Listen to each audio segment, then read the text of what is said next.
los propósitos de la campaña Juntos y en Armonía es reafirmar en los hijos de Dios los valores y principios de la palabra de Dios. Y este mes, como les digo, empieza el tema de matrimonio. Y quiero primero pues compartir con ustedes una anécdota. Hace más o menos 25 años, en Nashville, Tennessee, en la primera semana de enero del año 96, se realizó una convención anual, la segunda convención anual de la ABCA, que reunía a más o menos 4,000 entrenadores famosos de béisbol. Yo no sé cuántos jóvenes me están viendo o niños que les gusta el béisbol, ¿verdad? Miren, esta semana ha sido fabulosa para Guatemala con esas victorias que nos dieron en medio de tanta tristeza que hemos tenido. Estos dos jóvenes que participaron en las Olimpiadas y que siguen participando, ¿verdad? Nos dan tanta alegría por los esfuerzos de ellos y que han conseguido un triunfo para Guatemala. Nos alegró tanto el corazón. Pues fíjense que aquí en Nashville estaban en ese año, más 25 años aproximadamente, en esa convención para darle un homenaje a un entrenador con 43 años de trabajo profesional. Él se llamaba John Escolinos, que ya murió, y fue un famoso entrenador de béisbol.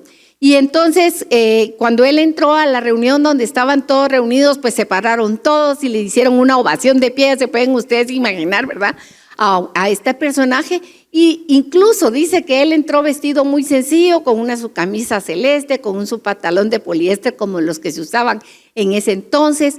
Y lo curioso es que dice que en el pecho llevaba colgando de una cuerda un plato de béisbol. Y era el plato de donde lanzan los jugadores la pelota. Y entonces él empezó su discurso y empezó hablando, diciendo, bueno, parezco que estoy viejo, pero no estoy loco. Y quiero preguntarle aquí si alguien sabe cuál es el tamaño del plato de donde se lanza la bola de béisbol en las ligas pequeñas. Y entonces alguien dentro de los entrenadores que estaba ahí levantó la mano un poco temeroso y más como pregunta que como respuesta dijo, ¿17 pulgadas? Y entonces él dijo, sí, 17 pulgadas. Bueno, ¿y alguien sabe cuál es el tamaño del plato en las ligas de la secundaria? Y otro también algo así como dudando dijo, 17 pulgadas. Exactamente, 17 pulgadas. Y fue preguntando, bueno, ¿y cuál es el tamaño del plato en las universidades? Y entonces ya más confiadamente, pues varios respondieron, 17 pulgadas. ¿Y cuánto es en las ligas mayores? Pues 17 pulgadas. El asunto es, dijo, ciertamente el plato mide 17 pulgadas. Ahora quiero hacerles otra pregunta, dijo Escolinos. ¿Qué pasa si un jugador no puede lanzar desde el plato de 17 pulgadas? ¿Le rebajan ustedes el tamaño del plato o se lo agrandan? Y entonces se quedaron riendo, ¿verdad? Porque no lo pueden subir ni a 18, ni a 19, ni a hacerlo más pequeño. ¿Y qué hacemos? Les dice, si un jugador llega tarde al entrenamiento, le decimos, no importa, pasa adelante, juega. O si llega sin el uniforme del equipo. ¿O qué pasaría si estos muchachos que fueron a competir hoy en las Olimpiadas y que están siendo famosos en Guatemala, uno de ellos no entrenara? ¿Ustedes creen que los deportes no son una disciplina? Los niños que están viéndome hoy y que entrenan para fútbol, lo que entrenan para béisbol, lo que entrenan natación, ustedes saben lo que es que para poder tener un premio y poder llegar a competir, tienen que haber disciplina. Y cada disciplina deportiva tiene sus reglas, tiene sus límites y los entrenadores son fuertes con los jóvenes, con los niños. ¿Por qué? Porque para desarrollarse en la disciplina y dar todo de sí, tiene que haber una disciplina. Yo escuchaba el día de ayer la historia de una de las participantes de los Estados Unidos que se retiró de la gimnasia. Alguien estaba comentando de su vida tremenda y todo lo que le había pasado, porque incluso ha sido grandemente criticada porque se retiró en un momento dado. Pero hacían una reflexión de su vida y la disciplina tan fuerte a la que ha sido sometida. Y así, al escuchar a este joven nadador de apellido Martínez que trabajó, cuánto esfuerzo han hecho ellos, o el mismo Kevin que está ahora, que va a luchar por la medalla de bronce, qué emoción, ¿verdad? Miren, ¿desde qué edad está practicando en un país donde no tiene mucho apoyo, pero para llegar a donde está él, desde los 15 años. Han pasado 20 años de su vida él dando un esfuerzo y sometiéndose a las reglas del juego. Él no impone sus reglas, sino que el juego le ha dicho así se juega y así se juega. Y me van a decir ustedes, ¿y por qué Carol está iniciando hoy este tema hablándonos de los deportes y de las Olimpiadas? Bueno, les voy a decir, porque el libro que tengo en mis manos, este libro que es la Biblia, es más que un libro. Este libro le llamamos la palabra de Dios. Es Dios mismo que habla a través de ella. Y a partir de lo que Él dice, Dios nos dice para qué, cómo, cuándo, dónde. Él establece las reglas del juego de la vida de los seres humanos. Él nos establece el cuándo, el qué, el cómo. Y por eso partí de esta anécdota, porque tenemos que establecer que aquí a los que les voy a hablar, es aquellos que tenemos y damos por sentados que la Biblia es la palabra de Dios. No es la palabra de cualquier persona que se le ocurrió escribir cualquier cosa. No, es Dios mismo que a través de diferentes hombres escribió un mensaje precioso de amor de su historia para cada uno de nosotros los seres humanos. Y dice en los primeros capítulos, cuando Dios está Él criando, Él ve, Él divide las cosas, Él llama, Él bendice y Él pone el orden en el caos. Y en todo lo que Él va diciendo y dice, hágase, dice que al final vio Dios que era bueno. Así lea usted el primer capítulo de Génesis en la creación. Aunque no es un capítulo científico, es un capítulo donde nos da un orden de cómo fue la creación dada por Dios. Y quiero decirles que llegando al capítulo final, a los últimos versos, vemos el punto culminante de la creación. Es el momento donde Dios crea al ser humano. ¿Y para qué? Esto ya lo vimos, porque lo vimos en el tema de identidad hace un mes. Vimos que Dios nos hizo en primer término para que estuviéramos con Él, para relacionarnos con Él. Y nos hizo a su imagen y semejanza, a ambos, tanto al varón como a la mujer. Él nos hizo a los dos a su imagen, a su imagen y semejanza, iguales en naturaleza y en dignidad delante de Dios, pero cada uno con sus propias funciones y con sus propósitos para esta vida, establecidos por Dios, no establecidos por cualquier otro. Fue Dios mismo el que lo dispuso y dice la palabra, varón y hembra los creó. Ahí está. Y luego dice, también lo vimos en este tema de identidad, su propósito para nosotros. Si ustedes se van conmigo a Génesis capítulo 1, versículo 27 y 28, lo podemos leer. Para que nos acompañen ahí, le voy a decir a los papás que nos están viendo con sus hijos esta mañana, que les hagan ver a sus hijos dónde dice esto en la palabra. Probablemente ya muchos lo conocen porque en las coinonías de aquí de Casa José lo han visto, lo han ellos platicado, pero es bueno que con sus padres ustedes hoy puedan verlo. Y dice aquí, y crió Dios al hombre a su imagen, a imagen de Dios lo crió. Eso es lo primero que dice. Nos hizo como Él mismo es. Pero inmediatamente dice varón y hembra. Este es un punto que es determinante para el tema que estamos viendo hoy. El matrimonio es un diseño de Dios y Él es el que dice cómo es el asunto y Él dice aquí varón y hembra. Así como el entrenador Escolí nos preguntó de qué tamaño era el plato de donde se lanzaba la bola de béisbol, pues es de 17 pulgadas. Perdónenme, no hay otra cosa más que varón y hembra. Así lo hizo Dios y así es, le guste o no le guste a quien sea. Y eso es la primera regla del juego. Dios nos hizo varón y hembra. Y en el versículo 28 dice, y los bendijo Dios. Y sobre al hombre y a la mujer, Dios derramó su bendición sobre ambos. Y fíjense cuál es la bendición. Fructificación, fructificad y multiplicaos. Y luego, llenar la tierra y sojuzgarla. Este tema lo hablamos en el tema de identidad ampliamente hace un mes. Pero es maravilloso ver porque Dios nos hizo para ponernos en un lugar alto. Somos la corona de creación, el punto final de la creación, para estar con Él y para tener junto con Él un gobierno de toda la creación, varón y hembra. No hay otra cosa más. Mis hermanos, por favor, subráyenlo. Lo dice la palabra de Dios.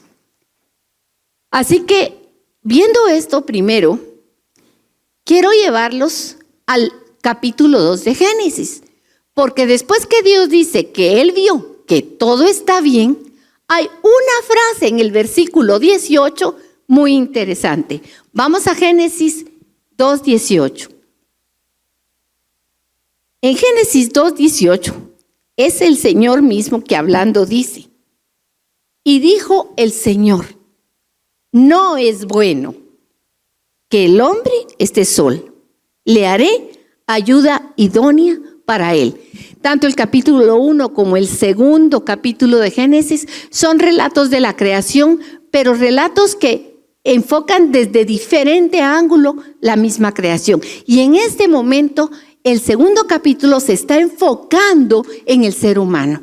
Y Dios está aquí estableciendo que había algo en particular que Él vio después de que todo estaba bien hecho. Hay algo que dice, no es bueno. Y lo que no es bueno es que el hombre esté solo. Y entonces aquí empieza, a partir del versículo 19, el modelo del matrimonio que Dios concibió y diseñó. Acompáñame, por favor, al capítulo 2, versículo 19. Después de que Él dice, no es bueno que el hombre esté solo, voy a hacerle una ayuda idónea, mira lo que dice. Dios formó de la tierra toda bestia del campo y toda ave de los cielos, y la trajo a Adán para que viese cómo las había de llamar. Y todo lo que Adán llamó a los animales vivientes, ese es su nombre. Y puso Adán nombre a toda bestia y ave de los cielos y a todo ganado del campo. Mas para Adán no se halló ayuda idónea para él. Entonces el Señor, fíjense pues, ¿quién fue? El Señor es el que toma la iniciativa y el Señor Dios hizo caer sueño profundo sobre Adán. Y mientras éste dormía, tomó una de sus costillas y cerró la carne en su lugar. Y de la costilla que el Señor tomó del hombre, hizo una mujer y la trajo al hombre. Dijo entonces Adán, esto es ahora hueso de mis huesos y carne de mi carne. Esta será llamada varona, porque del varón fue tomado. Y entonces hay una declaración tremenda aquí que dice, por tanto. O sea, después de que Adán expresa esa admiración por la creación de Dios, dice, por tanto, pero ese por tanto ya no es Adán el que lo habla, es Dios el que está hablando, dice, dejará el hombre a su padre y a su madre y se unirá a su mujer y serán una sola carne. Y estaban desnudos, Adán y su mujer, y no se avergonzaban. Miren qué importante es que leamos la Biblia con nuestros hijos, porque aquí encontramos unas cosas que nos causan sorpresa y sobre todo a los niños. Estoy seguro que si estás leyéndolo con tus hijos y ven esto, van a decir, ¿cómo así que estaban desnudos? Deben estar con los ojos de este tamaño, asustados de que lo diga la Biblia, ¿verdad? Pues sí, la Biblia lo dice. Y la Biblia dice que Adán y Eva estaban desnudos. Y ya vamos a ver, espérate, ya te lo voy a explicar. Ya te voy a explicar qué significa que estaban desnudos. Pero lo más importante, no tenían vergüenza. No tenían vergüenza ni Adán ni Eva de su condición. Así que ya leyendo esto podemos ir y entonces vamos a ver un poquito más detallado y vamos a analizar este texto que establece cuáles son los puntos de referencia de este primer nivel de relación humana que Dios hizo. La primera relación la hizo Dios al hombre a su imagen y semejanza para que se relacionara con él. Esa es la primera relación, no solo es la más importante, sino es la primera. Y eso sigue siendo igual en el tiempo del Edén, como en el tiempo de los reyes, como en el tiempo de los profetas, como hoy en nuestro tiempo. La primera y mayor relación que tiene que existir del ser humano no es con otro ser humano, es la relación con Dios, porque fuimos criados para eso, para tener una relación con Dios. Pero inmediatamente la siguiente relación que aparece en la Biblia es la primera relación de orden humano, es el orden de la relación matrimonial. Y esa relación tiene ciertas características o límites o, como diríamos, reglas que tenemos que establecer. Y es importante, muchos van a decir, ay Carol, qué técnica lo que estás diciendo. Mira, es increíble cómo hoy aún muchos matrimonios no saben por qué y piensan que el matrimonio es una cuestión de moda. He oído a alguno decir, es que antes así se hacía, pero ahora que ya somos más modernos. No, mis hermanos, la palabra de Dios es igual que Él. Él es el mismo ayer, hoy y siempre. Pasarán los cielos y la tierra, pero su palabra no pasará. Él lo ha establecido y así es. Nosotros hemos cambiado, pero el Señor no ha cambiado. Así por eso empecé hablando de esa anécdota. Hay cosas que no se pueden mover del lugar. Hay cosas que son así y así deben de permanecer, porque cuando se cambian deja de ser béisbol o deja de ser fútbol o deja de ser la natación, ¿verdad? Igual, si nosotros cambiamos las reglas del juego de la palabra de Dios, deja de ser lo que Dios ha establecido.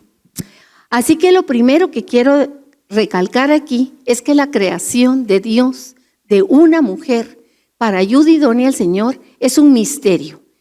La palabra de Dios dice que Dios mismo provocó que el hombre no supiera ni cómo. De él estaba sacando una mujer. Era de la misma naturaleza de Adán, donde Dios había insuflado su aliento de vida. Tenía la misma esencia, la misma imagen de Dios. Pero en un misterio, en medio del sueño profundo, de hacerse una operación que saca de adentro de Adán una costilla.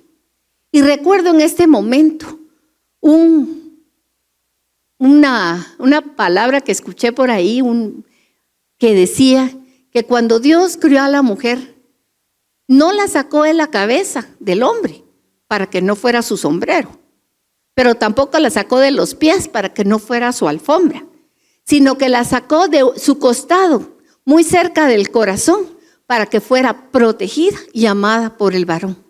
Y me gusta mucho esa imagen. Pero aquí lo que me encanta de la palabra de Dios es que dice que ni el mismo Adán supo cómo, porque es un misterio de él mismo. Dios sacó a la mujer y de uno hizo dos. De uno hizo dos. Varón y hembra los hizo. Y esto es maravilloso, porque no sabiendo cómo, inmediatamente que Adán ve a la creación de Dios, a esa mujer, dice que sus ojos se abrieron y dijo, wow, esta es carne de mi carne y hueso de mis huesos. Él entendió, más allá de la belleza que pudo haber sido Eva, él entendió que ella era parte de él mismo, que era su misma naturaleza, que tenía su misma dignidad, que estaba siendo criada por Dios, que Dios le estaba trayendo a él, porque ahí dice, Dios se la trajo. No fue que apareció de la nada, Dios se la trajo a Adán y se la puso enfrente y él pudo saber que ella era parte de él mismo. Así que aunque es carne de su carne y es hueso de sus huesos y es un misterio cómo Dios la creó, mira lo que dice en el verso 23. Vamos al verso 23. Sobre todo los jóvenes y los niños, pongan atención, porque esta creación está hablando de ti, que eres varón o que eres niña. Varón o hembra te hizo Dios solamente. Y dice ahí, en el versículo 23, dice, esta es carne, hueso de mis huesos y carne de mi carne, dijo Adán. Esta será llamada varona porque del varón fue tomada. ¿Verdad? Nosotros no usamos este término varona, usamos el término mujer, pero es lo mismo, significa esta será llamada mujer porque fue tomada del hombre.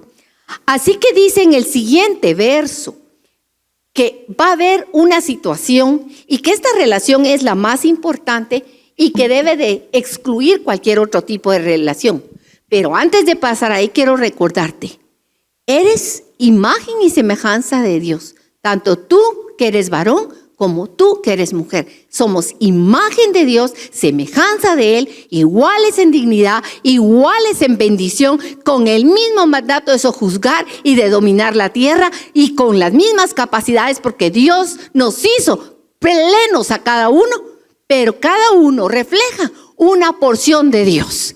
Cada uno de nosotros completa la imagen de Dios en la creación. Y siendo al mismo tiempo una semejanza con Dios en iguales condiciones, al mismo tiempo somos diferentes. Tenemos, con solo ver nuestro cuerpo, podemos darnos cuenta de que los varones y las mujeres tenemos cosas diferentes. Y no solo a nivel del cuerpo, tenemos cosas tan diferentes en nuestra manera de entender las cosas a nivel de nuestro razonamiento, pero también somos diferentes en nuestras capacidades afectivas. Las mujeres tenemos una diferencia de capacidades porque el Señor, al mismo tiempo que nos hizo iguales en tantas maneras, nos hizo diferentes. Y eso es parte del misterio que estoy hablando, de esta creación maravillosa de Dios. Iguales, diferentes, pero con la misma imagen y semejanza. No se te olvide, porque muchas veces parte de la situación en que está el mundo hoy es porque el ser humano ha perdido de vista cómo Dios nos diseñó y cómo Dios nos creó. Y entonces empiezan a ver que alguien es más, que alguien es menos, que yo soy mejor, que yo tengo más, que yo tengo menos. No, mi hermano. En la primera relación humana, Dios está manifestando la grandeza de su amor para cada uno de nosotros. Y el objetivo era esa primera relación a nivel humano. La primera relación antes y previa a esta fue la relación con Dios. Pero la primera relación a nivel humano es la relación matrimonial. Y tiene 3 características. Anótalas y vamos a hablar de cada una de ellas. La relación matrimonial tiene la característica de que es una relación exclusiva, o sea que excluye a otros. Es solo entre un hombre y una mujer. Luego, la relación matrimonial, de pacto matrimonial, es una relación que está establecida para toda esta vida. Segundo punto. Y la tercera, que es, tal vez para mí sería como la que hace más énfasis, es que es una relación de pacto. Y vamos a hablar de cada una de ellas para poder entender un poquito más de qué se trata. La primera, hablamos que es una relación exclusiva. Dice en Génesis 2:24, dejará el hombre a su padre y a su madre, y se unirá a su mujer, y serán una sola carne. Pero fíjense ustedes que esto está en el mismo capítulo de Génesis, donde Adán y Eva no tenían padre y madre, porque fueron los primeros seres creados. Pero ahí mismo se está estableciendo que como relación primaria humana, esta relación tiene que excluir de ese vínculo a toda otra relación, incluso que sea tan importante como la de los padres. Cuando uno se casa, dejar padre y madre es esencial. Y ese dejar no quiere decir necesariamente los abandono. No confundamos. Dejar padre y madre quiere decir que tengo que soltarme. Así es, soltarme yo de mis padres que ya cumplieron su misión conmigo y unirme a aquella persona con quien voy a formar un matrimonio para establecer juntos nuestro hogar. Y en esa relación, nuestros padres nos pueden aconsejar, sí. Nos pueden guiar, de hecho ya lo hicieron durante toda la infancia y durante toda la juventud. Pero ya en nuestra relación no pueden entrar a decirnos qué y cómo hacer, a menos que nosotros pidamos un consejo a nuestros padres que tienen más experiencia que nosotros. Pero por eso, tú que eres suegra, tú que eres suegro, tú que eres papá o mamá, por favor, recuerda esto, más que los hijos, los que debemos recordarlo somos los padres. Nuestros hijos, Dios nos los dio por un tiempo, Pero llega el tiempo en que tenemos que soltarlos y dejar volar, que hay que cortar el cordón umbilical y para que ellos puedan establecer esa relación exclusiva de matrimonio. Y es una relación en la que se llega a un vínculo, además, tan íntimo, porque dice que esta relación llega a ser una sola carne. O sea, es como que están fusionados. Hace unos días veíamos con Ángel un documental de unas siamesas y me llamó a mí tremendamente la atención porque yo me quedé, ay, pobrecitas, ellas iban a todos lados juntas, nunca las pudieron separar. Incluso cuando murieron, una se murió y la otra murió 3 días después. Miren, yo dije, qué horror, un caso terrible, ¿verdad? Bueno, esa es una relación de hermanas, pero la relación de matrimonio viene a ser realmente esa fusión de 2 seres que son independientes, se vuelven uno, que son totalmente dependientes el uno del otro y que deben de estar completamente fusionados en mente, en corazón, en deseos, en afectos, en llegar en propósitos, en metas. Ese es el propósito de Dios, ese es el diseño. Y por eso yo me recuerdo de un triángulo que explica lo que es el matrimonio. Son 2 seres diferentes, uno está aquí, el otro está aquí. Pero cuando la mirada de cada uno está puesta en Dios, ese caminar los va a unir y los va a llegar a ser verdaderamente una sola carne. Cuando Cristo no es el centro, y esto es importantísimo saberlo, la unidad es prácticamente imposible. Pero el diseño original de Dios establecía ser una sola carne. Ese es el diseño. Estoy hablando del diseño original. Más adelante voy a hablar un poquito de por qué no se ha podido cumplir esto. Pero Dios, su pensamiento inicial era de 1, 2 y de 2, 1.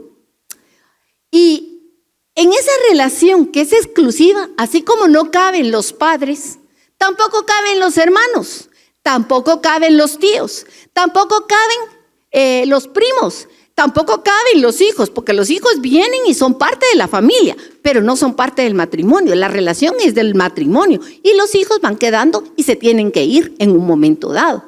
Pero aquí hay algo muy importante: si no cabe nadie del círculo cercano, mucho menos va a caber alguien que no es del círculo cercano. Un tercero que entre es verdaderamente el tercero en discordia y viene a destrozar la unidad. Y luego es exclusiva porque es la única relación en la que la Biblia establece que estaban desnudos y no sentían vergüenza. Y miren, qué importante es entender este versículo, porque de esto depende mucho la unidad de los matrimonios. El estar desnudo delante de una persona quiere decir que estoy abierta, que me expongo, que no oculto nada, que sale a luz quién soy verdaderamente.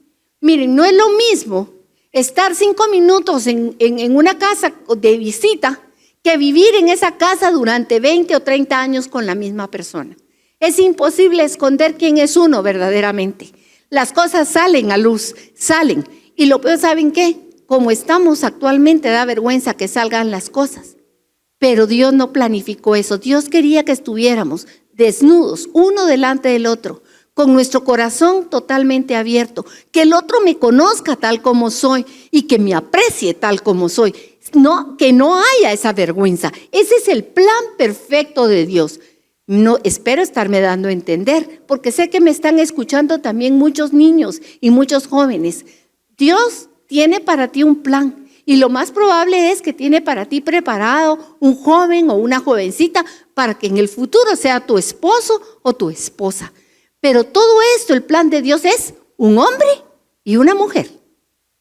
Segundo, vas a tener que dejar a tu mamá y a tu mamá. Y vas a tener que formar tu hogar con tu esposa. Y ustedes van a tener que caminar juntos esa aventura y establecer su propio hogar. Y en esa unión de ustedes no puede haber nadie más.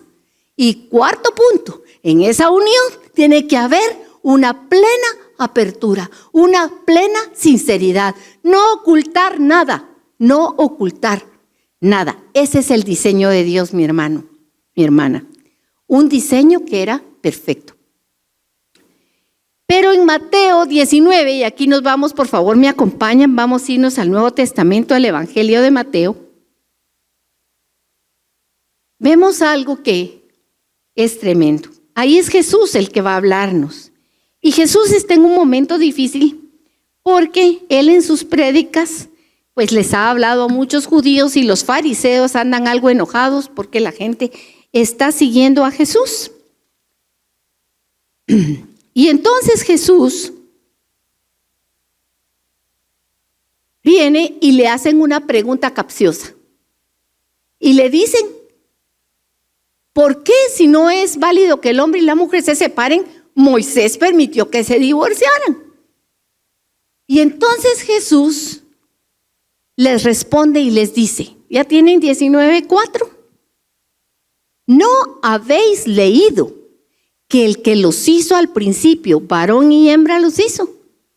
Y dijo, por esto el hombre dejará padre y madre y se unirá a su mujer, y los dos serán una sola carne. O sea, ¿acaso ustedes no se han dado cuenta? ¿No han leído en la Biblia lo que dice que Dios los hizo? Lo que estamos leyendo hoy, tal vez tú no lo sabías, pero ahora ya lo sabes. Y entonces, ¿por qué Moisés permitió el divorcio? Le dicen los fariseos. Ya vamos a ver ahí por qué. Y dice, en el versículo 6 todavía dice Jesús, así que ya no son más dos, sino una sola carne. Por tanto, lo que Dios juntó, no lo separe el hombre. Y en esta cita, cuando Jesús sigue adelante, les dice, el problema es que Moisés tuvo que legislar acerca del divorcio por la dureza de vuestros corazones. Dios les dice, Jesús mismo les dice, miren, váyanse al principio a ver cómo era la cosa. Así era como Dios quería la cosa, pero a causa de la dureza. Esa palabra dureza, ¿qué quiere decir? Nosotros hoy sabemos claramente que lo que provoca dureza en el corazón, lo que nos hace como de piedra el corazón, es el pecado. A causa del pecado del hombre, Moisés, no Dios, Moisés tuvo que legislar algo porque estaban sucediendo cosas muy graves. Igual está sucediendo hoy muchas cosas muy graves dentro de los matrimonios. Pero eso no quiere decir que Dios haya cambiado su manera de pensar o su diseño y que Él estableció desde el principio. Jesús lo está aquí atestiguando. De uno hizo dos, para que de dos fueran uno. Así que lo que Dios une, que no lo separe el hombre. Que lo que Dios ha diseñado, no lo deshaga el hombre. Ese era el deseo de Dios. La segunda cosa que les dije acerca de los matrimonios establecido en ese diseño de Dios es que el matrimonio fue diseñado por Dios para que el hombre y la mujer que se casan estén juntos hasta que la muerte los separe. Y esto es importantísimo porque de un matrimonio vienen los hijos. Esa relación matrimonial es la que viene a traer la siguiente generación. Matrimonios sanos hacen familias sanas y van a preparar a hombres y mujeres preparados para seguir adelante con la siguiente generación. Pero no va a haber matrimonio en el cielo. Miren qué interesante esto. El matrimonio es para esta vida, hasta que la muerte nos separe, pero no es para la eternidad. ¿Cómo así? Pues sí, no es para la eternidad. Me acompañan a Mateo 22:30, por favor. Ya lo tienen. Amén. Oí muchos amén por ahí. Gloria a Dios. Amén, dicen aquí. Dice Mateo 22:30. Perdón, desde el 29. Entonces respondiendo Jesús les dijo, erráis ignorando las Escrituras y el poder de Dios, porque en la resurrección ni se casarán ni se darán en casamiento, sino serán como los ángeles de Dios en el cielo. Y esto fue porque ahora era otro grupo el que llegaba a tenderle una trampa a Jesús y le estaban preguntando de un hermano que se murió y que iba a tener otra esposa y con quién de todos los hermanos se iba a quedar. Ustedes lo pueden leer toda la relación. Pero el punto es la respuesta de Jesús y les hace aquí claramente: en el cielo no van a haber matrimonios. En el cielo no van a volver a casarse nadie con nadie. El matrimonio es una cuestión de esta tierra. Y eso es importante saberlo. Es importante saber lo que es un diseño de Dios de la creación de la tierra para esta tierra, y que al momento que nos morimos uno de los dos, se rompe el pacto y el compromiso matrimonial que se había establecido. Así que esto es que lo sepan, ¿verdad? Y luego viene el Señor, y en Malaquías 2:13 es la cita con la que quiero terminar este día. Es la cita del pacto matrimonial. Es una cita tremenda. Yo la voy a leer en dos versiones. La voy a leer primero en Reina Valera. Malaquías 2, del 13 al 16. Y esta cita es muy importante porque con Malaquías se cierra el Antiguo Testamento.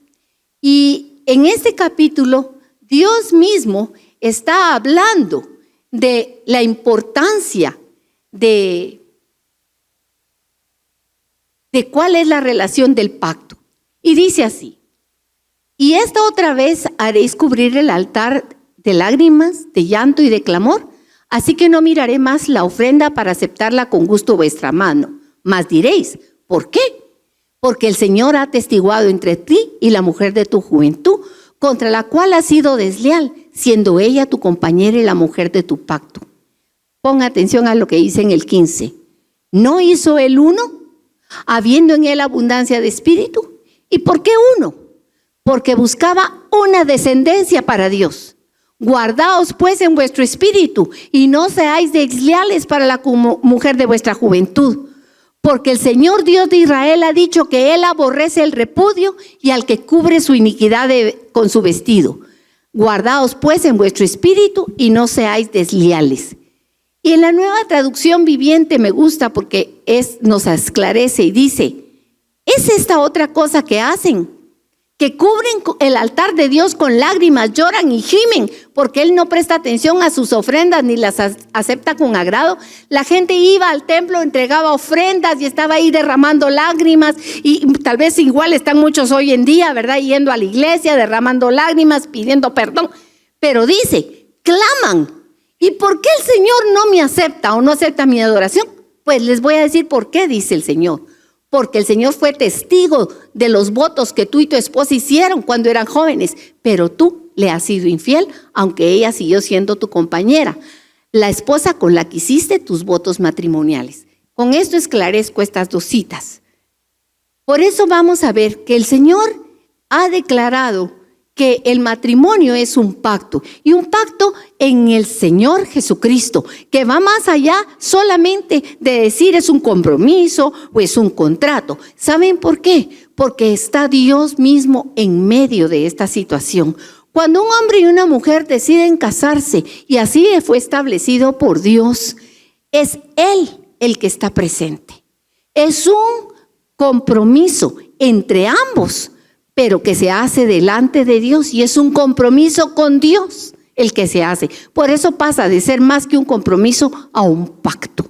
Un pacto donde se establecen votos, donde se establecen promesas. Y la palabra de Dios nos dice claramente que no hagamos promesas a la ligera, que debemos de hacerlas pensando bien lo que vamos a hacer. Y en esas promesas que hacemos la promesa de estar con esa otra persona hasta que la muerte nos separe. Hacemos la promesa de ser fieles en la salud, en la enfermedad, en lo próspero, en lo adverso. Hacemos diferentes promesas. Y después, al tiempo, muchos se olvidan de que han hecho esas promesas. Pero Dios no se olvida, porque han sido hechas delante de Dios, por medio de la sangre de Cristo que está presente, y que es la sangre de Cristo que nos une también en un solo cuerpo y en una sola carne. Se pone a Dios mismo por testigo en un matrimonio. Y cuando se pone a Dios mismo por testigo, no solo es para que diga, así yo lo vi, sino cuando Dios está de testigo, Él también está ahí como diciendo, yo. por amor a mi nombre voy a hacer que esto funcione.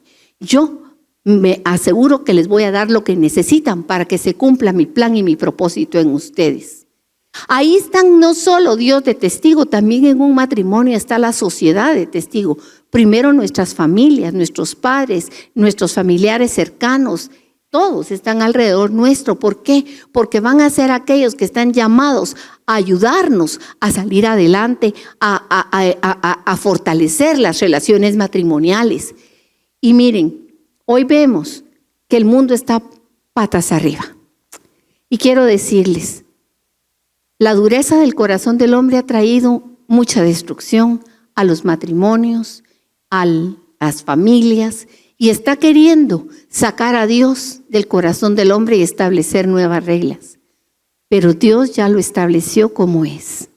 Y como Él dijo que es, así va a ser, nos guste o no nos guste, un hombre y una mujer para toda la vida, dejando a nuestros padres y estando completamente en apertura uno delante del otro. Pero tenemos la victoria, porque el que ha conocido a Cristo, el que tiene a Cristo en su corazón, no está para llevar adelante solo esta gran tarea. Es por medio de Cristo y por las armas que Cristo nos da que podemos realmente retomar el diseño original de Dios. Y cuando hay alguna situación que no se cumple en esto, tenemos un Dios de misericordia, un Dios que por como lo dijo Él, por la dureza del corazón, a veces no quita los estándares, pero tiene paciencia y misericordia con nosotros. Y ese será tema de tratar cada caso en particular, porque no es para hoy, pero el punto aquí hoy es que sepamos claramente cuál es el diseño de Dios para los matrimonios. Quiero decirles que vamos a estar durante este mes platicando del matrimonio. Yo hoy hablé una parte, vamos a tener otras pláticas acerca de esto, así que los invito a seguir participando, poniendo mucha atención y meditando en esta palabra de Dios. Que el Señor los bendiga.